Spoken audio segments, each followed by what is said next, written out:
নতুন একটা ভিডিওতে প্রত্যেককে স্বাগত। গতকাল আমাদের ছিল মাতৃভাষা পরীক্ষা অর্থাৎ বাংলা পরীক্ষা। তো আমরা এই মাতৃভাষা পরীক্ষা বাংলা পরীক্ষার কোশ্চেন কিন্তু খুব স্ট্যান্ডার্ড ছিল। বিশেষ করে ব্যাকরণ অংশটা, ব্যাকরণের এমসিকিউগুলো মোটামুটি ঠিকঠাকই ছিল, কিন্তু এসিকিউ টাইপের যে 8টা কোশ্চেন তার মধ্যে 3 থেকে 4টে কোশ্চেন একটু স্ট্যান্ডার্ড ছিল। মানে অনেকের মনে হতে পারে জটিল, তো খুব জটিল না থাকলেও একটা স্ট্যান্ডার্ড কিন্তু মেনটেন করা হয়েছে। দেখা হয়েছে যে ব্যাকরণ সম্পর্কে ছাত্রছাত্রীদের স্বচ্ছ একটা ধারণা আছে কিনা, বা ব্যাকরণটা তারা জানে কিনা, বা ব্যাকরণ সম্পর্কে তাদের ধারণা কতটুকু, এই কোশ্চেনটাতে সেই অনুযায়ী কোশ্চেনটা করা হয়েছে, যাতে করে একটা এই বিষয়টা কিন্তু দেখানো হয়েছে। তো আজকে আমরা দেখব যে এই যে কোশ্চেনটা উজ্জীবন বই থেকে, যারা আমার উজ্জীবন বই সংগ্রহ করেছো, একটু মিলিয়ে দেখে নেবে তোমরা যখন সময় হবে। আজকেই দেখতে হবে এমন কিন্তু কোনো কথা নেই, কিন্তু যদি তোমরা মোটামুটি দেখে নাও যে এই বইটা বিশেষ করে যারা 26 সালে উজ্জীবন বই কিনবে বা কিনতে চলেছো, তারা সেই বিষয়টা কিন্তু বুঝতে পারবে যে এই বইটা থেকে সত্যি সত্যি কমন পাওয়া যাচ্ছে নাকি যাচ্ছে না। এই বিষয়টা সম্পর্কে একটা আগাম তোমরা স্বচ্ছ ধারণা পাবে। সুতরাং যারা 26 সালের পরীক্ষার্থী রয়েছে, যারা 26 সালে মাধ্যমিক দেবে, তারা তো ভিডিওটা দেখবে। এমনকি যারা পরীক্ষা অলরেডি চলছে, যাদের 25 সালের যারা পরীক্ষার্থী রয়েছে, তারাও কিন্তু একটু সময় হলে দেখে নেবে কত পার্সেন্ট কমন এসেছে, যেরকম বলা হয়েছে সেইভাবে তোমরা পেয়েছো কিনা। এই বিষয়টাও তোমরা যখন তোমাদের একটু সময় হবে বা রিল্যাক্স যখন তোমরা একটু চাইবে, অবশ্যই কিন্তু একটু ভিডিওটা দেখে নিতে পারো। দেখে নাও যে উজ্জীবন বই, যার কাছে এই বইটা রয়েছে একটু মিলিয়ে নাও।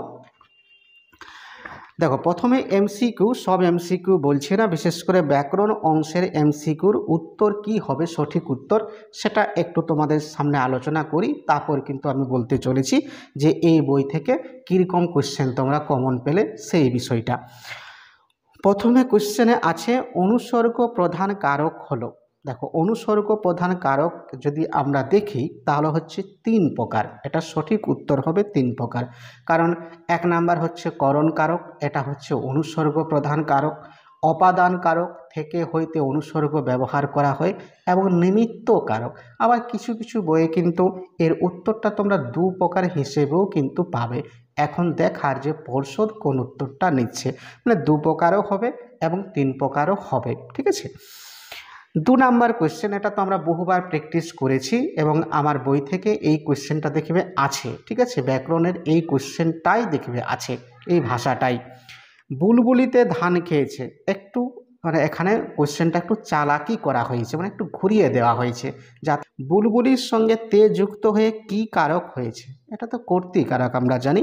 এখানে ক্রিয়াপদ হচ্ছে খেয়েছে, খাওয়ার কাজটা করছে কে, বুলবুলি। তাহলে বুলবুলি হচ্ছে কর্তৃকারক, এটা আমরা জানি, বা আমরা কিন্তু অফলাইন ক্লাসে আলোচনা করেছি যে যে বাক্যের যে ক্রিয়াপদের কাজটা যে করে, সেটা কোনো একটা ব্যক্তি হতে পারে, কিংবা যদি কোনো বস্তু হয়, মানে ইট, কাঠ, পাথর, বালি, জল, মাটি, সেও যদি কাজটা করে থাকে, সেও কিন্তু হবে কর্তৃকারক। তাহলে এখানে বুলবুলিতে ধান খেয়েছে, এটা হচ্ছে কর্তৃকারক। নেক্সট, এটা তো তোমাদের আমি ভিডিও করে বলেই দিয়েছিলাম, এবং আমার বইয়েও দেখবে এর উত্তরটা রয়েছে। সুন্দর একটা ছক করা আছে যে কোন সমাসে কোন পদের অর্থ প্রাধান্য পায়। সেখানে প্রথমেই রয়েছে যে কোন সমাসে উভয় পদের অর্থ অক্ষুণ্ণ থাকে, মানে বজায় থাকে, এটা হবে দ্বন্দ্ব সমাসে। প্রথমেই দেখবে উত্তরটা রয়েছে দ্বন্দ্ব সমাসে, উভয় পদের অর্থকে বোঝায়, অর্থাৎ উপপদের অর্থ বোঝায় এবং পরপদের অর্থকেও বোঝায়। যেমন যদি আমরা করি বাবা মা, তাহলে বাবা ও মা, বাবার অর্থ প্রাধান্য পাচ্ছে এখানে এবং মায়ের অর্থ প্রাধান্য পাচ্ছে, মানে পূর্বপদের অর্থকেও বোঝাচ্ছে আর পরপদের অর্থকেও বোঝাচ্ছে। আমরা 4 নাম্বার কোশ্চেনে আসি। যে সমাসে পূর্বপদ উপমেয়, যাকে তুলনা করা হয় সে পূর্বপদে থাকছে, এবং পরপদে উপমান, যার সাথে তুলনা করা হয় সে পরপদে থাকছে, এবং সাধারণ ধর্মটি উহ্য থাকে, তাকে বলে উপমিত কর্মধারয় সমাস। আর যদি সাধারণ ধর্ম থাকে, উপমান থাকে, তাহলে তখন কিন্তু উত্তরটা হতো উপমান কর্মধারয়। এখানে পূর্বপদে উপমেয় থাকছে এবং পরপদে যদি উপমান থাকে এবং সাধারণ ধর্ম যদি উজ্জ থাকে বা না থাকে, তখন সেটা হচ্ছে উপমিত কর্মধারয়। নেক্সট হচ্ছে, দেখো বাক্য থেকে 9 দাগের কোশ্চেন হচ্ছে, বাক্যের অর্থবোধের জন্য পরস্পরের সঙ্গে সম্বন্ধযুক্ত পদগুলি যখন ঠিকঠাক বসে তাকে বলে আসত্তি। ঠিক আছে, ঠিকঠাক যদি বসে, পরপর যদি পদগুলো বসে, তখন তাকে বলা হচ্ছে আসত্তি। এটা বলা হয়েছিল যে আকাঙ্ক্ষা, যোগ্যতা, আসক্তি হয় তোমরা সংজ্ঞা হিসেবে পাবে, আমি বলেছিলাম বইও আমার রয়েছে, কিংবা হচ্ছে উদাহরণ হিসেবেও কোশ্চেনটা আসতে পারে। এখানে একটা কিন্তু সংজ্ঞা টাইপের কোশ্চেন, এটা এমসিকিউ টাইপের দেওয়া হয়েছে। নেক্সট 1 দাগের 10, আবার তোরা মানুষ, বাক্যটি অনুজ্ঞাসূচক বাক্য। যে বাক্যে আদেশ, অনুরোধ, উপদেশ ইত্যাদি ভাব যদি প্রকাশ পায় তখন তাকে অনুজ্ঞাসূচক বাক্য বলে। এখানে কিন্তু একটা উপদেশ বোঝাচ্ছে, আবার তোরা মানুষ, তাই এটা হচ্ছে অনুজ্ঞাসূচক বাক্য। নেক্সট হচ্ছে, এটা একটা কমন কোশ্চেন, বহুবার আমি বলেছি, বইও কিন্তু রয়েছে, দেখবে আমার বইয়ে, যেখানে কর্তৃকর্মবাচ্য রয়েছে। আমি একটু পরে বিষয়টা আসছি। ভাব বাচ্যে প্রাধান্য পায়, ভাব মানে হচ্ছে ক্রিয়া, তাহলে উত্তর হবে ক্রিয়ার ভাব। ভাব বাচ্যে প্রাধান্য পায় ক্রিয়ার ভাব। নেক্সট হচ্ছে, আমি তোমাকে বইটি দিলাম, এটি কোন বাচ্যের উদাহরণ? আমি বাচ্য পড়ার সময় কিন্তু বলেছিলাম, যেটা কর্তা থাকবে, কর্তাটাকে একটু চেঞ্জ করবে তোমরা, হয় তুমি দিয়ে প্রশ্ন করবে। হ্যাঁ, তুমি দিয়ে প্রশ্ন করলে যদি কর্তা পরিবর্তনের সঙ্গে সঙ্গে যদি ক্রিয়াপদ পরিবর্তন হয় বা পাল্টে যায়, তখন সেটা তোমরা কিন্তু বুঝে যাবে যে এটা হচ্ছে আমাদের কর্তৃবাচ্য। কর্তৃবাচ্য হচ্ছে কর্তা প্রধান এবং ক্রিয়াপদটা কর্তার অনুগামী, কর্তাকে ফলো করে। ঠিক আছে, তাহলে আমি তোমাকে বইটি দিলাম, দেখো একটু চেঞ্জ করছি আমি, যেমন হচ্ছে তুমি আমাকে বইটি দিলে। দেখো, তাহলে আমি তোমাকে বইটি দিলাম, এটা ছিল, দিলাম হচ্ছে এখানে ক্রিয়াপদ ছিল। যখন আমি কর্তা পাল্টাচ্ছি, আমি জায়গায় যখন তুমি করছি, তুমি আমাকে বইটি দিলে, দিলামটা দিলে হচ্ছে, তাহলে কি হচ্ছে, কর্তার এখানে একটা জোর আছে বা কর্তার এখানে একটা একাধিপত্য আছে, তার গুরুত্ব আছে। সুতরাং কর্তা পাল্টানোর সঙ্গে সঙ্গে যদি ক্রিয়াপদ পাল্টে যায়, তখন সেই বাচ্যটাকে আমরা বলি কর্তৃবাচ্য। ঠিক আছে, তাহলে এটা সঠিক উত্তর হচ্ছে কর্তৃবাচ্য। নেক্সট এরপরে আর যেগুলো আছে এমসিকিউ, সেগুলো তো টেক্সট থেকে আছে, সেটা আর বলছি না, প্রত্যেকে খুব সুন্দরভাবে এটা করেছো, আর আমি আসছি না। বইয়ে আমার প্রত্যেকটা এমসিকিউ দেখবে রয়েছে, যে তোমার গল্প, কবিতা, নাটকগুলো থেকে এমসিকিউ দিয়েছে, বইয়ে প্রত্যেকটা কিন্তু কোশ্চেন রয়েছে। ঠিক আছে, এরপর আমরা আসি ব্যাকরণ অংশটাতে। এই জায়গাটাতে কিন্তু 3 থেকে 4টা কোশ্চেন একটু স্ট্যান্ডার্ড করা হয়েছে, একটু সাধারণ ছেলেমেয়েরা এই জায়গাটা উত্তর করতে একটু সমস্যা হয়েছে, কিন্তু যারা ব্যাকরণ প্রচুর পরিমাণে প্র্যাকটিস করেছো, ব্যাকরণ সম্পর্কে যাদের কিন্তু আইডিয়া খুব স্বচ্ছ ছিল, নিখুঁত ছিল, তারা কিন্তু কোশ্চেন করে এসেছো এই জায়গাটা। দেখো, কদাকার পদটির ব্যাসবাক্য সমাসের নাম করো, এটা হচ্ছে কু আকার জার, তাহলে এটা হবে একটা বহুব্রীহি সমাস। ঠিক আছে, নেক্সট হচ্ছে, আমি ছিলাম কালি কলমের ভক্ত, খুব সাধারণ একটা কোশ্চেন। এই বাক্যটিকে বলছে প্রশ্নসূচক বাক্যে পরিবর্তন করো, তাহলে দেখতে হবে এই বাক্যটা আমাদের আছে একটা পজিটিভ বাক্য, তাহলে প্রশ্নসূচক বাক্যে করতে গেলে একটা অবশ্যই প্রশ্নসূচক সর্বনাম বসাতে হবে। তাহলে হচ্ছে, আমি কি ছিলাম না কালি কলমের ভক্ত, আমি কি ছিলাম না কালি কলমের ভক্ত, জিজ্ঞাসা চিহ্ন হয়ে গেল। ঠিক আছে, কর্তৃবাচ্য থেকে ভাববাচ্যে রূপান্তরের প্রধান শর্ত কি, এই টাইপের একটা কোশ্চেন আসবে, এটা আমি কিন্তু বলে দিয়েছিলাম। দেখো, কর্তৃবাচ্য থেকে ভাববাচ্য রূপান্তরের প্রধান শর্তটা হচ্ছে ভাববাচ্যে যে কর্তা থাকবে তার সঙ্গে র কিংবা এর বিভক্তি যোগ করতে হয়, এটাই হচ্ছে প্রধান শর্ত। কি বললাম, যে ভাববাচ্যের যে কর্তা থাকবে তার সঙ্গে কিন্তু র কিংবা এর বিভক্তি যোগ করতে হয়। আমরা জানি যে কর্তৃবাচ্যে কর্তা সাধারণত শূন্য থাকে, শূন্য বিভক্তি থাকে। ঠিক আছে, কিন্তু ভাববাচ্যে যে কর্তা থাকবে তার সঙ্গে র কিংবা এর বিভক্তি যোগ করতে হয়। দেখো, এইটা একটা বিতর্কমূলক কোশ্চেন, প্রত্যেককে ব্যাসবাক্য সমাসের নাম করো, প্রত্যেককে এখানে কে বিভক্তি আছে, যদি মূল শব্দটা হচ্ছে প্রত্যেক, তো প্রত্যেকটা একটা কিন্তু সমাসবদ্ধ শব্দ নয়, প্রত্যেকটা অ্যাকচুয়ালি হচ্ছে একটা সন্ধিবদ্ধ শব্দ। যদি আমরা দেখি প্রত্যেকটা একটা সন্ধিবদ্ধ শব্দ, বা এই শব্দটা সন্ধি থেকে কিন্তু গঠিত হয়েছে বা তৈরি হয়েছে। কারণ একে যদি আমরা সন্ধি বিচ্ছেদ করি, প্রতি যোগ এক, ঠিক আছে, তাহলে এই জন্য এখানে দেখা যাক যে এটাতে তোমাদের গ্যাস নাম্বার দেওয়া হয় কি হয় না, এটা একটা বিতর্কমূলক কোশ্চেন। এরপরে হচ্ছে অপাদান কারকে শূন্য বিভক্তির একটি উদাহরণ দাও। দেখো এটা কি হবে না, তুমি স্কুল পালিয়ে খেলা করো, এই যে স্কুল, স্কুলটা হচ্ছে এখানে মূল শব্দ, এর সঙ্গে কোনো বিভক্তি কিন্তু নেই, ঠিক আছে, এবং অবশ্যই অপাদান কারক। তাহলে তুমি স্কুল পালিয়ে খেলা করো, স্কুলের তলায় আন্ডারলাইন করলেই এর উত্তরটা হয়ে যায়। উক্ত কর্তা কাকে বলে? উক্ত মানে হচ্ছে বলা, ঠিক আছে, উক্ত মানেই হচ্ছে বলা। তাহলে কর্তৃবাচ্যের কর্তাকে কিন্তু উক্ত কর্তা বলা হয়। যেমন রাম ভাত খায়, আমি স্কুলে যাই, তাহলে প্রথম বাক্যে রাম হচ্ছে উক্ত কর্তা, আমি স্কুলে যাই আমি হচ্ছে উক্ত কর্তা, বিনা বই পড়ে বিনা হচ্ছে উক্ত কর্তা। কর্তৃবাচ্যের কর্তাকে বলা হয় উক্ত কর্তা, সেখানে কিন্তু কর্তা সরাসরি উল্লেখ থাকে। 2 দাগের এরপর হচ্ছে 4-এর 7-এরটা ব্যাস বাক্য কাকে বলে, এটা তো বইয়ে আছে, বলেওছিলাম এই টাইপের একটা কোশ্চেন আসবে, হয় ব্যাস বাক্য পাবে, কিংবা ব্যাস বাক্যের শব্দের অর্থটা কী, বা হচ্ছে তোমার সমসমান পদ কাকে বলে, কিংবা সমাসবদ্ধ পদ কাকে বলে, এই টাইপের একটা কোশ্চেন আসার সম্ভাবনা ছিল। আমি এটা বলেওছিলাম, এটা বইয়েও দেখবে আমার রয়েছে। ব্যাস মানে একটা সমাসবদ্ধ পদকে ভাঙলে যে অর্থযুক্ত বাক্য কিংবা বাক্যাংশও পাওয়া যায়, সেটাকে বলা হচ্ছে ব্যাস বাক্য। এরপর হচ্ছে 2 দাগের 4-এর 8-এরটা একটি মিশ্র বাক্যের উদাহরণ দাও। মিশ্র বাক্য মানে দুটো জটিল বাক্যেরও থাকতে পারে সেই বাক্যটার মধ্যে, একটা সরল একটা যৌগিক বাক্যও থাকতে পারে, একটা সরল কিংবা একটা জটিল বাক্যও থাকতে পারে। মিশ্র মানে মিক্সচার একটা বাক্য যার মধ্যে দুটো লক্ষণ থাকবে, ঠিক আছে, মানে একটা সরল একটা যৌগিক হতে পারে, দুটো যৌগিক দিয়েও কিন্তু মিশ্র বাক্য হতে পারে, একটা যৌগিক একটা জটিলও হতে পারে, একটা জটিল আর একটা জটিলেরও লক্ষণ সেই বাক্যটায় থাকতে পারে। যেমন যারা ভাত খাবে তারা এসো এবং থালা নিয়ে এসো। তারা দেখো যারা আর তারা একটা জটিল বাক্য প্রথমটা, এবং যখনই যোগ হলো একটা, অর্থাৎ সংযোজক অব্যয় যখনই যোগ হয় তখন সেই বাক্যটাকে বলা হচ্ছে যৌগিক বাক্য। তাহলে একটা জটিল এবং একটা যৌগিক বাক্যের মিশ্রণে এই মিশ্র বাক্যটা তৈরি হয়েছে।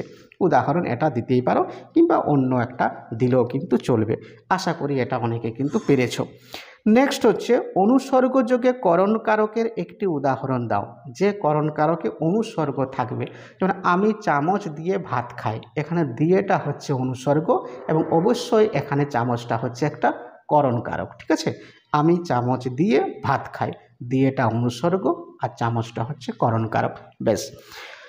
লাস্ট হচ্ছে যুক্তির পথে হাঁটো ভাববাচ্যে রূপান্তর করো। যুক্তির পথে হাঁটা হোক, যুক্তির পথে হাঁটা হোক, এইটা হচ্ছে সঠিক উত্তর। এখান থেকে 3-4টা কোশ্চেন আবারও বলছি, একটু স্ট্যান্ডার্ড মানের কোশ্চেন কিন্তু ছিল। সাধারণ ছেলেরা এই উত্তরগুলো নাও কিন্তু করতে পারো বা নাও পারতে পারো, কিন্তু যারা ব্যাকরণ সম্পর্কে ধারণা আছে তো আমার কিন্তু অল্প নেই। এরপর কিন্তু আসল ডাটাতে আসি, লং কোশ্চেন। দেখো এই বই এই লংগুলো ছিল কম এসেছে কিনা একটু তো দেখে নাও। যারা 26 সালের পরীক্ষার্থী আছো, যারা ভাবছো তোমরা কিনবে, কিন্তু গুরুত্বপূর্ণ, আর যারা দিচ্ছ 25 সালের প্রার্থী যারা রয়েছে তারাও বিষয়টা কিন্তু বুঝতে পারবে। দেখো 3 দাগের যেখান থেকে 3 মার্কসের কিন্তু কোশ্চেন শুরু হচ্ছে, গল্প থেকে 2টো কোশ্চেন আছে, এতে দুজনের বই কেটে গেল, এটা অদল বদল থেকে নেওয়া হয়েছে। আর আরেকটা কোশ্চেন দেখো আছে, তখন আহ্লাদে কাঁদো কাঁদো হয়ে যায়, এটা জ্ঞানচক্ষু থেকে কিন্তু এই কোশ্চেনটা নেওয়া হয়েছে। আমরা এই বইয়ের দেখি যে এই কোশ্চেনটা কমন আছে কিনা। দেখো জ্ঞানচক্ষু থেকে যে কোশ্চেনটা নেওয়া হয়েছে একদম লাইনটা হুবহু কিন্তু এই বই থেকে কমন। তখন আহ্লাদে কাঁদো কাঁদো হয়ে যায়, হাতের কাছে দেখো যাদের উজ্জীবন বইটা সামনে রয়েছে 5 নাম্বার পেজ, উত্তরটা বলে দিই যে এই বইয়ের 5 নাম্বার পেজ থেকে হুবহু এই উত্তরটা যদি আমরা লিখতে পারি, বা আশা করি যারা পরীক্ষার্থী ছিল যাদের কাছে বই ছিল তারা লিখে এসেছো, 5 নাম্বার দেখো পেজ বের করো, এই উত্তরটাই কিন্তু এখানে হবে, ঠিক আছে। দেখো 5 নাম্বার আছে, এখানে লাইন তুলে কিন্তু কোশ্চেনটা দেওয়া হয়েছে। যে ভয়ঙ্কর আহ্লাদটা হবার কথা সে আহ্লাদ খুঁজে পায় না। এই কোশ্চেনটা আর যে কোশ্চেনটা পরীক্ষায় দেওয়া হয়েছে উত্তর একই। এখান থেকেই কিন্তু উত্তরটা খুব সুন্দরভাবে লেখা যায়। নেক্সট 3 দাগের 2 আমরা আসি, কবিতা থেকে 3 নাম্বারের যে কোশ্চেন, এ অদ্ভুত বার্তা জননী কোথায় পাইলে তুমি? অভিষেক থেকে। জননীকে তার কোন বার্তাকে অদ্ভুত বলা হয়েছে? দেখো এই কোশ্চেনটা হুবহু একদম এসেছে 37 নাম্বার পেজে রয়েছে।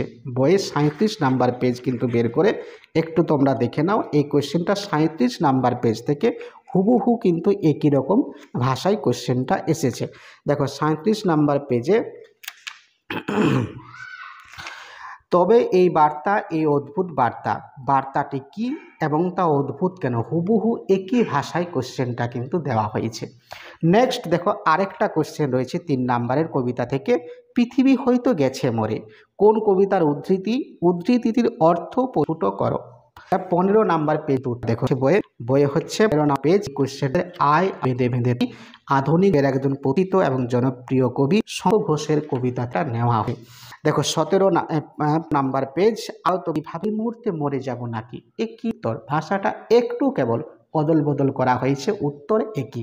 এই কোশ্চেনটা উত্তর আন থেকে যেটা দেওয়া পৃথিবী হয়তো গেছে মরে, সেম টু সেম একই রকম উত্তর হবে। ঠিক আছে, আশা করি যারা বুঝতে পেরেছো, লিখে আসতে পেরেছো, না পারার কিন্তু কোনো কারণ নেই। এরপর আমরা আসি লং কোশ্চেন, অর্থাৎ 5 নাম্বার যে কোশ্চেনগুলো আছে সেই কোশ্চেনগুলোর হাতে আমরা আসি। দেখো গল্প থেকে 5 নম্বরের কোশ্চেন দেওয়া হয়েছে, নদীকে এভাবে ভালোবাসিবার একটা কৈফিয়ত নদের চাঁদ দিতে পারে। এটা কোন গল্প থেকে নেওয়া হয়েছে? নদীর বিদ্রোহ, মানিক বন্দ্যোপাধ্যায়ের লেখা নদীর বিদ্রোহ গল্প থেকে নেওয়া হয়েছে। দেখো বইয়ে রয়েছে 77 নাম্বার পেজ, 77 নাম্বার পেজে এই কোশ্চেনটা হুবহু যে ভাষায় কোশ্চেনটা এসেছে বইয়ে সেই ভাষাটাই কিন্তু রয়েছে। 77 নাম্বার পেজ, নদীকে এভাবে ভালোবাসার একটা কৈফিয়ত নদের চাঁদ দিতে পারে। একই কোশ্চেন, হুবহু একই রকম কোশ্চেন। কৈফিয়তটা কি?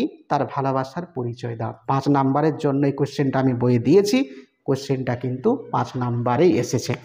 এরপর আরেকটা কোশ্চেন, দুটোই এখানে কিন্তু কমন। পরস্পরের প্রতি ভালোবাসার গল্প শুনে তাদেরও বুক ভরে গেল। এটা হচ্ছে অদল বদল, পান্নালাল পেটেল রচিত একটা অসাধারণ গল্প হচ্ছে অদল বদল। প্রথম থেকে বলে এসেছিলাম অদল বদল জ্ঞানচক্ষু থেকে লং কোশ্চেন এসে গেছে। আমি বহুবার কিন্তু বলেছি, বহুবার ভিডিও করেছি, অদল বদল থেকে লং কোশ্চেন কিন্তু এসে গেছে। তো অদল বদল হচ্ছে যে কোশ্চেনটা বলেছি সেই কোশ্চেনটা এসেছে। অদল বদল থেকে আমি 2টো লং কোশ্চেন কিন্তু তোমাদের করতে বলেছিলাম। তার মধ্যে প্রথম যে কোশ্চেনটা বলেছিলাম আমার বইয়ে এটা 65 পাতায় কিন্তু রয়েছে, সেই প্রথম কোশ্চেনটা তুলে একই ভাষা একই লাইন কোশ্চেনটা এসেছে। দেখো 65 নাম্বার পেজে কোশ্চেনটা আছে, অদল বদল থেকে 65 নাম্বার পেজ।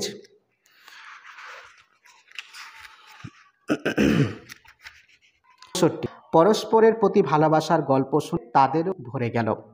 নির্দেশ, পরস্পরের প্রতি ভালোবাসা তথা সম্প্রীতি যে গল্পে উঠে এসেছে আলো করো। একদম পয়েন্ট এই কিন্তু উত্তরটা দিয়ে দিয়েছি, যা 5 কে 4.5 পাবে। ঠিক আছে, তাহলে হুব কোশ্চেন এখন কিন্তু কম। আসি কবিতার থেকে লং কোশ্চেন। কবিকে 2টো লং কোশ্চেন, যে কোনো একটা করতে হয়। দেখো 2টো লং কোশ্চেন বই থেকে। একটা হচ্ছে অভিষেক, বারবার বলেছিলাম অভিষেক অস্ত্রের বিরুদ্ধে গান থেকে প্রশ্ন এসে গেছে, লং কোশ্চেন। অভিষেক থেকে প্রশ্ন কিন্তু সত্যি এসে গেছে।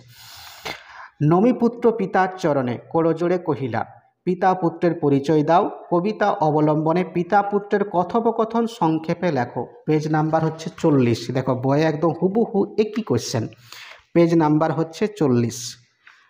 একদম হুবহু একই রকম ভাষায় কোশ্চেনটা কিন্তু এসে গেছে। বলেছিলাম অভিষেক থেকে 2টো লং কোশ্চেন তোমরা করবে, একটা পাওয়ার সম্ভাবনা প্রবল, তার মধ্যে একটাই তোমরা কিন্তু পেয়েছো, 2টোর মধ্যে একটা তোমরা পেয়েছো। নমিপুত্র দেখো 40 নাম্বার পেজে রয়েছে, যার যার কাছে বইটা আছে। নমিপুত্র পিতার চরণে করজোড়ে কহিলা, পিতা ও পুত্রের পরিচয় দাও। পাঠ্যাংশ অবলম্বনে পিতা ও পুত্রের কথোপকথন নিজের ভাষায় লেখো। এটা 18 সালেও কোশ্চেনটা এসেছিল এবং 25 সালেও কোশ্চেনটা এলো। ঠিক আছে, এরপরে আরেকটা কোশ্চেন আফ্রিকা থেকেও বলেছিলাম কোশ্চেন আসবে। ঠিক আছে, লং কোশ্চেন আসবে এবছর আফ্রিকা থেকেও এসেছে। পেজ নাম্বার দেখো 19 নাম্বার পেজ, একই কোশ্চেন একই ভাষা, কোনো রকম কিন্তু একটা শব্দ এদিক সেদিক হয়নি। 19 নাম্বার হচ্ছে পেজ। পেজ নাম্বার হচ্ছে দেখে নাও 19 নাম্বার পেজে একই কোশ্চেন। এই যে চিরচিহ্ন দিয়ে গেল তোমার অপমানিত ইতিহাসে, কাকে একথা বলা হয়েছে, কিভাবে তার অপমানিত ইতিহাসে চিরচিহ্ন মুদ্রিত হলো। ঠিক আছে, কোশ্চেন কি ছিল আমাদের, চিরচিহ্ন দিয়ে গেল তোমার অপমানিত ইতিহাসে, কাকে একথা বলা হয়েছে, আফ্রিকাকে একথা বলা হয়েছে, কিভাবে তার অপমানিত ইতিহাসে চিরচিহ্ন দিয়ে গেল। সেম টু সেম যে ভাষায় কোশ্চেনটা আমি আমার বইয়ে দিয়েছিলাম একই রকম কোশ্চেন। ঠিক আছে, হুবহু এখান থেকে দুটো কোশ্চেনই কিন্তু কমন।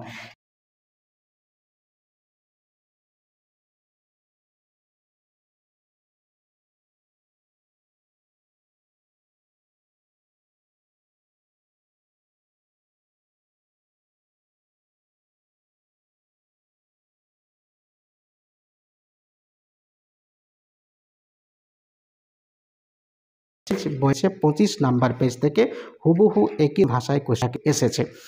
দেখো নাম্বার হচ্ছে 25 নাম্বার হচ্ছে পেজ। দোকানদার লেখককে কলম বিক্রি করার আগে কি জাদু দেখিয়েছিলেন। এই কোশ্চেনটা আর এই ভাষাটা উত্তর একই। ঠিক আছে, এটা দেখো আমার রয়েছে পেজ নাম্বার 25 নাম্বারে। এটা একবার 19 সালেও কোশ্চেনটা কিন্তু এসেছিল। ঠিক আছে, 19 সালে কোশ্চেনটা এসেছিল এবং এটা এসএকিউ টাইপের কোশ্চেন এসেছিল। এই উত্তরটা আর এই যে কোশ্চেনটা এসেছে হুবহু একই। ঠিক আছে, একটু ভাষাটা পরিবর্তন করা হয়েছে, উত্তর একই। ঠিক আছে, মানে যে কলেজ স্ট্রিটে যে দোকানে তিনি কিন্তু কলম কিনতে গিয়েছিলেন, ফাউন্টেন পেন, এবং দোকানদার কিভাবে তাকে জাদু দেখিয়েছিল। ঠিক আছে, সেই উত্তরটাই এখানে কিন্তু লিখতে হবে। এরপর আমরা আসি সিরাজদৌল্লা নাটক থেকে। সিরাজদৌল্লা নাটক থেকে একটু ভাষা পরিবর্তন করা হয়েছে, উত্তর পরিবর্তন হয়নি। যারা কিন্তু বুঝতে পেরেছো সুন্দর লিখে আসতে পেরেছো এবং 4-এর মধ্যে 4 অবশ্যই কিন্তু পাবে। ভাষা একটু পরিবর্তন কেবল হয়েছে। দেখো 1 নাম্বার কোশ্চেন হচ্ছে, তার সামান্য পরিচয় আজ দিয়ে রাখলাম। কার উদ্দেশ্যে বক্তা কথা বলেছেন, তিনি কি সামান্য পরিচয় দিয়ে রাখলেন। Page number 46 page. দেখো বই বের করো, বই হাতে আছে, মিলিয়ে নাও। 46 পেজ নাম্বার হচ্ছে 46 নাম্বার পেজে। আর কত হেই আমাকে করতে চান আপনারা, কারা কাকে কিভাবে হেই করেছিল। একই উত্তর, শুধু ভাষা একটু পরিবর্তন করা হয়েছে। এই উত্তর যারা রেডি করে গেছো অবশ্যই কিন্তু লিখে আসতে পেরেছো। আরেকটা কোশ্চেন হচ্ছে, এখান থেকে যে কোনো একটা কোশ্চেন করতে হয়, দুটো কোশ্চেনই এখানে কিন্তু কমন। কোশ্চেনটা হচ্ছে, আজ আপনাদের কাছে এই ভিক্ষা যে, আপনাদের বলতে বক্তা কাদের বুঝিয়েছেন, তিনি কেন কি ভিক্ষা চেয়েছেন। 45 নাম্বার পেজে উত্তরটা কিন্তু রয়েছে। দেখো 45 নাম্বার পেজে হচ্ছে, বাংলার এই দুর্দিনে আমাকে ত্যাগ করবে না। দিলাম গণিত থেকে 3টে কোণ থাকে, দুটো কোশ্চেন, তার মধ্যে একটা কোশ্চেন হুবহু একই রকম লাইন তুলে পায়, আর একটা একটু কমন লাইন থাকতে পারে। এর হচ্ছে কি, যে দুটো কোশ্চেনে ছেলেমেয়েরা হুবহু লাইন তুলে যেগুলো বলেছে আমি সেই পেয়েছে, যেটা রয়েছে বইয়ে আমার সেই লাইনটাই কিন্তু পেয়েছে। একটা কোশ্চেন একটু আনকমন কিন্তু এসেছে। তো আমাদের দুটো করতে হয়, সুতরাং 3টার মধ্যে দুটো আমরা তো পেয়ে গেছি, আর একটা নিয়ে ভাবার কিন্তু আমাদের কোনো দরকার নেই। প্রথমে বলেছিলাম প্রথম অধ্যায় প্রথম লাইন কোনি উপন্যাস যেখান থেকে শুরু হচ্ছে, বারবার আমি বলেছিলাম মারাত্মক গুরুত্বপূর্ণ একটা লাইন। এই কদিন আগে দেখো ভিডিওটা এখনও কিন্তু তোমাদের রয়েছে, যে সেখানে বলেছিলাম যে প্রথম একদম কোনি উপন্যাস যেখান থেকে শুরু হচ্ছে, প্রথম লাইনটাই হচ্ছে আজ বারুনি। এই প্রথম পরিচ্ছদের প্রথম লাইন তুলে কোশ্চেন আসার সম্ভাবনা সব থেকে বেশি, বলেছিলাম এই কথাটাই। এখানে দেখো একদম সেই লাইন তুলেই কোশ্চেনটা কিন্তু এসেছে। বারুনি কি, বারুনি উপলক্ষে গঙ্গা তীরের যে দৃশ্য কোনি উপন্যাসে ফুটে উঠেছে তা লেখো। 79 পেজ, 79 নাম্বার পাতা, বইয়ে বের করো। দেখো 79 নাম্বার পেজে কিন্তু সেম টু সেম একই কোশ্চেন, একই লাইন, যে লাইন তুলে কিন্তু কোশ্চেনটা পরীক্ষায় এসেছে বইয়ে সেম টু সেম সেই লাইনটুকুই কিন্তু দেওয়া হয়েছে। আজ বারুনি, বারুনি কি, বারুনি দিনের গঙ্গাঘাটে দৃশ্যের বিবরণ দাম। একদম হুবহু একই রকম কোশ্চেন, বইয়ে যা আছে, যা ভাষা, যে question same to same question. কোনি থেকে দেখো এরপরে আরেকটা কোশ্চেন, সেটা বলেছিলাম আমি যে কোনি উপন্যাসে ক্ষিতিশ সিংহ চরিত্র আসতে পারে, কিংবা কোনি চরিত্র আসতে পারে, কিংবা পনবিন্দু বিশ্বাস চরিত্র আসতে পারে, কিংবা হচ্ছে লীলাবতী, ক্ষিতীশের যে স্ত্রী লীলাবতীর চরিত্র আসতে পারে। 4টা চরিত্র বলেছিলাম, তার মধ্যে একটা চরিত্র এসেছে ক্ষিতীশ সিংহের যে চরিত্র। দেখো বই রয়েছে 86, পাতা হচ্ছে 86 নাম্বার পেজে সেম টু সেম একই রকম কোশ্চেন কিন্তু এসে প্র্যাকটিসই বলেছিলাম। বঙ্গানুবাদ প্র্যাকটিস করলেই কিন্তু তার কমন পাওয়া যায়। বঙ্গানুবাদ প্র্যাকটিস আমাদের করা ছিল, আমরা প্র্যাকটিস করেছি, বেশ কয়েকটা বঙ্গানুবাদ প্র্যাকটিস করেছি, বলেওছিলাম যে কোনো একটা তোমরা বঙ্গানুবাদ পাবে। বঙ্গানুবাদ সচরাচর পাওয়া যায় না এটাও বলেছিলাম, কিন্তু এবারে আমাদের ভাগ্য এতটাই ভালো যে বঙ্গানুবাদ পর্যন্ত আমরা কিন্তু কমন পেলাম। নেক্সট হচ্ছে দেখো, এরপরে হচ্ছে আমাদের সংলাপ নির্মিতি অংশ। সংলাপ এবং হচ্ছে প্রতিবেদন। সংলাপটাও তোমাদের কমন, বহুবার প্র্যাকটিস করিয়েছি, এবং প্রতিবেদনটাও কমন, এটাও কিন্তু বহুবার আমরা প্র্যাকটিস করেছি। দেখো 10 দাগের 1, এটা হচ্ছে আমাদের প্রতিবেদন। বলেছিলাম জলের অপচয় রোধে, এটা ভিডিও করেছিলাম এই কটা দিন আগেই, দেখো ভিডিওটা এখনও রয়েছে।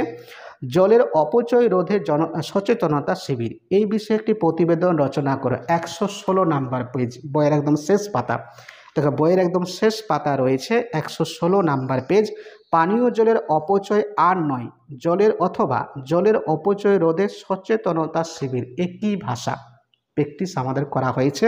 116 নাম্বার পেজে কিন্তু রয়েছে কোশ্চেনটা। তাহলে প্রতিবেদনটা আমাদের কমন, এবং হচ্ছে সংলাপ রচনা, এটাও দেখো 116 নাম্বার পাতায় রয়েছে। নিত্য প্রয়োজনীয় দ্রব্যমূল্য বৃদ্ধি নিয়ে দুই বন্ধুর মধ্যে একটি কাল্পনিক সংলাপ লেখো। দেখো এটা আমি যদিও কিন্তু প্রতিবেদন হিসেবে কিন্তু দিয়েছিলাম, কিন্তু এসেছে তোমাদের সংলাপ হিসেবে, ঠিক আছে। একই বলেছিলাম যে কিছু কিছু টপিক আছে সেগুলো হয় সংলাপও আসতে পারে কিংবা প্রতিবেদনও আসতে পারে। তাহলে হচ্ছে নিত্য প্রয়োজনীয় জিনিসপত্রের দাম ঊর্ধ্বমুখী, সেই বিষয়ে প্রতিবেদন। এখানে দিয়েছে সংলাপ, জিনিসে কি সংলাপটা কিন্তু দুই বন্ধুর মধ্যে লেখা যাবে, টপিকটা একই। তাহলে হুবহু কিন্তু সংলাপ এবং প্রতিবেদন দুটোই হচ্ছে কিন্তু কমন এই উজ্জীবন বই থেকে। নেক্সট হচ্ছে দেখো রচনা। রচনার জন্য আমি এই কটা দিন আগেই বলেছিলাম তোমাদের 6খানা কিন্তু রচনা বলেছিলাম, তার মধ্যে এখন 8টা দিয়েছে, 4টার মধ্যে 3টে রচনা, ভাষাটা হুবহু কি আছে, 3টে রচনা। 105 নাম্বার পেজ সুন্দর করে আমি করে দিয়েছি। প্রতিদিনের জীবনে বিজ্ঞান, ঠিক আছে, তোর করা আছে, এখানে 7 থেকে 8টা পয়েন্ট আছে, সুন্দর করে যারা লিখে এসছো এখানে 9 কিংবা 9.5 কিন্তু পাবে। প্রতিদিনের জীবনে বিজ্ঞান, দৈনন্দিন জীবনে বিজ্ঞান, একই, ঠিক আছে, ভাষা একই। নেক্সট আরেকটা হচ্ছে চরিত্র গঠনে খেলাধুলো। দেখো বইয়ে হচ্ছে 103 নাম্বার পেজ, চরিত্র গঠনে খেলাধুলা, বইয়ে হচ্ছে 103 নাম্বার পেজ। এখানে বলেছিলাম, এখানে বেশ কয়েকটা রচনা কিন্তু আমি করতে বলেছিলাম, তার মধ্যে দেখো রয়েছে 9 নাম্বার যে কোশ্চেনটা, এখানে চরিত্র গঠনে খেলাধুলা, এটা 2020 সালেও কোশ্চেনটা এসেছিল, সেটাই কিন্তু 25 সালে দিয়েছে। চরিত্র গঠনে খেলাধুলা 103 নাম্বার পেজে দেখো বইয়ে রয়েছে। নেক্সট আরেকটা রচনা, যদিও একটা হলেই যথেষ্ট, কিন্তু 4টার মধ্যে 3টে রচনা আমাদের কমন। আরেকটা হচ্ছে বন সংরক্ষণ, দেখো 103 নাম্বার পেজে আরেকটা রচনা হচ্ছে, এটা হচ্ছে 6 নাম্বার রচনা আমার বইয়ে আছে, বন ও বন্যপ্রাণী সংরক্ষণ, একই জিনিস। 23 সালে কোশ্চেনটা এসেছিল, 1 বছর অন্তর 25 সালে আবার এই কোশ্চেনটা কিন্তু এলো, ঠিক আছে। তাহলে হুবহু যা বলেছি উজ্জীবন থেকে সমস্ত কোশ্চেনই কমন, এবং এমসিকিউ এসএকিউ, হ্যাঁ আমি বলেছিলাম ব্যাকরণের 2-3টে কোশ্চেন তোমরা যেগুলো নির্ণয়ধর্মী কোশ্চেন সেগুলো কিন্তু পাবে না, এই লোভটা তোমাদের কিন্তু দেখায়নি, কারণ এখানে বইয়ের প্রথমেই দেখো লেখা আছে 90 থেকে 100% কমন, ঠিক আছে। তাহলে উজ্জীবন কিন্তু কথা রাখতে পেরেছে। 26 সালের যারা কিন্তু পরীক্ষার্থী রয়েছে, উজ্জীবনকে অবশ্যই তোমরা কিন্তু ভরসা করো, এই বইটা আগামী আর 6 মাসের মধ্যে, অর্থাৎ পুজোর আগে আগে, এত তাড়াতাড়ি বই কিন্তু বের করি না, মোটামুটি সমস্ত কিছু পড়া যখন আমাদের প্রায় শেষ হয়ে যায় তখনই কিন্তু বইটা আমি প্রত্যেক বছর বের করি, মানে মোটামুটি টেস্ট পরীক্ষার আগে বা পুজোর আগে আগে ধরে একটু কিন্তু স্ট্যান্ডার্ড কোশ্চেন হয়েছে। আবারও আমি কিন্তু মানছি ব্যাকরণের কয়েকটা কোশ্চেন, বিশেষ করে 3 থেকে 4টা কোশ্চেন, তো সেই কোশ্চেনগুলোকে কিভাবে সুন্দর মানে স্ট্যান্ডার্ড আকারে, আরও স্ট্যান্ডার্ড আকারে সাজানো যায়, সমস্ত কিছু নিয়ে বইটা আগামী 6 মাসের মধ্যে আবারও কিন্তু আত্মপ্রকাশ করছে সমস্ত বইয়ের দোকানে বইটা কিন্তু পাবে। যখন বইটা একদম কাজ ফাইনাল হবে আমি কিন্তু সেই বিষয়টা তোমাদের ভিডিও করে জানিয়ে দেব। তাহলে প্রত্যেকে কিন্তু হাতে নাতে প্রমাণ পেয়ে গেলে যে উজ্জীবন যে কথা দিয়েছিল সেই কথা রাখতে পেরেছে। বহু ছাত্রছাত্রীর মুখে মাতৃভাষা বাংলায় হাসি ফোটাতে কিন্তু পেরেছে। আজকের ভিডিওটা এই অবধি থাকলো। খুব শীঘ্রই আবারও নতুন একটা ভিডিওতে দেখা হচ্ছে। ততক্ষণের জন্য আমার প্রত্যেকটা প্রিয় শিক্ষার্থীদের প্রতি রইল শুভেচ্ছা, অভিনন্দন এবং ভালোবাসা। যে কয়েকটা পরীক্ষা এখনও বাকি আছে সবাই প্রচুর পরিশ্রম করে সুন্দরভাবে সেই পরীক্ষাগুলো কিন্তু দাও। তারপরে 22 তারিখের পরে কিন্তু প্রত্যেকে তোমরা কিন্তু মেলাবে যে কত তোমরা বিষয়গুলোতে যে 7টা বিষয় পরীক্ষা তোমরা দিলে সেগুলোতে কত কত পেতে পারো, না পেতে পারো, কি কি ভুল হয়েছে সেই বিষয়গুলো নিয়ে পরে ভাববে, অর্থাৎ 22 তারিখের পরে ভাববে। এখন ভাবার কিন্তু কোনো দরকার নেই এবং মন খারাপ করারও কিন্তু কোনো দরকার নেই। ধন্যবাদ প্রত্যেককে।